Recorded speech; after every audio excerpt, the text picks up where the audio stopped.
You need to watch this if you struggle with understanding love and respect in marriage. Ephesians chapter 5:25 instructs husbands to love their wives, just as Christ also loved the church and gave himself for her. This verse highlights the profound nature of a husband's love, sacrificial. Just as Christ willingly gave his life for the church, husbands are called to love their wives sacrificially. Ephesians 5:29 states, "For no one ever hated his own flesh, but nourishes and cherishes it, just as Christ does the church." Husbands are called to not only love their wives, but to nourish and cherish them.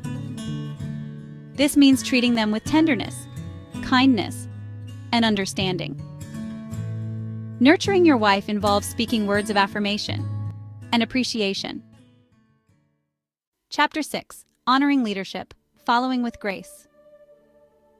In this chapter, we explore the delicate balance of leadership and partnership within a marriage.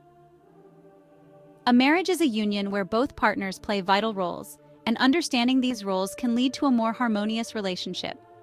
The Bible speaks of the husband as the head of the household, a role that comes with great responsibility and care. This leadership is not a privilege to be exploited, but a duty to be fulfilled with love and integrity. The husband is called to lead by example, showing kindness, patience, and understanding. However, this leadership is not about dominance or control, but about love, respect, and mutual support. It's about creating an environment where both partners feel valued and heard. True leadership in a marriage means uplifting each other and working together towards common goals. It's about serving and sacrificing, just as Christ led the church, putting the needs of the family first. This means being attentive to the emotional, spiritual, and physical needs of each family member. It involves making personal sacrifices for the greater good of the family unit. It's about making decisions that benefit the family as a whole, ensuring everyone's well-being and happiness. This requires wisdom, discernment, and a heart that seeks the best for all. A leader in the home must be willing to listen, to pray, and to seek guidance. For wives, respecting their husband's leadership doesn't mean being subservient or silent, but being an active and equal partner. It means engaging in open and honest communication, sharing thoughts and feelings freely. A wife's role is to support and to challenge, to offer her unique perspective and wisdom.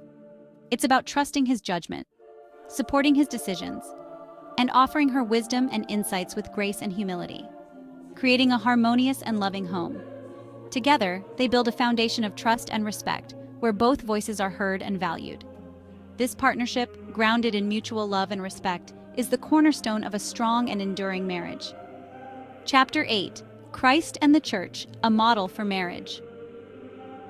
In this chapter, we delve into the profound relationship between Christ and the Church, which serves as the ultimate model for marriage. Ephesians 5 uses the relationship between Christ and the Church as the ultimate model for marriage, illustrating a divine blueprint for couples to follow. This passage provides a detailed and beautiful depiction of how husbands and wives should interact with one another, reflecting the love and respect that Christ and the church share. Christ, the bridegroom, loves the church, his bride, sacrificially and unconditionally, setting a perfect example of selfless love. His love is not just a feeling but an action, demonstrated through his willingness to sacrifice everything for the church. This kind of love is the cornerstone of a strong and enduring marriage. He gave his life for her, demonstrating the depth of his love and commitment. This ultimate act of love and sacrifice is a powerful reminder of what true love looks like. It calls husbands to love their wives with the same intensity and devotion. The church responds with love, respect, and submission to Christ's leadership, mirroring the harmony in a godly marriage. This mutual respect and submission create a balanced and harmonious relationship, where both partners support and uplift each other. This analogy highlights the sacred and profound nature of marriage, emphasizing its spiritual significance and enduring bond. Marriage is not just a social contract, but a holy covenant that reflects the eternal relationship between Christ and the church. It is a journey of love, sacrifice, and mutual respect, designed to bring couples closer to each other and to God. Conclusion: building a legacy of love and respect.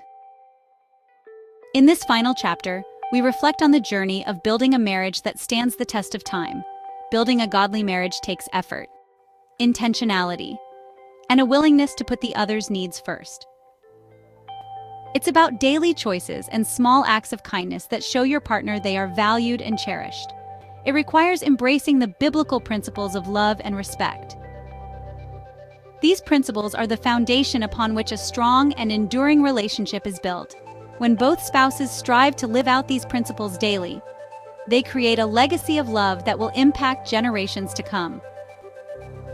This legacy is not just for their children, but for their grandchildren and beyond, creating a ripple effect of love and respect.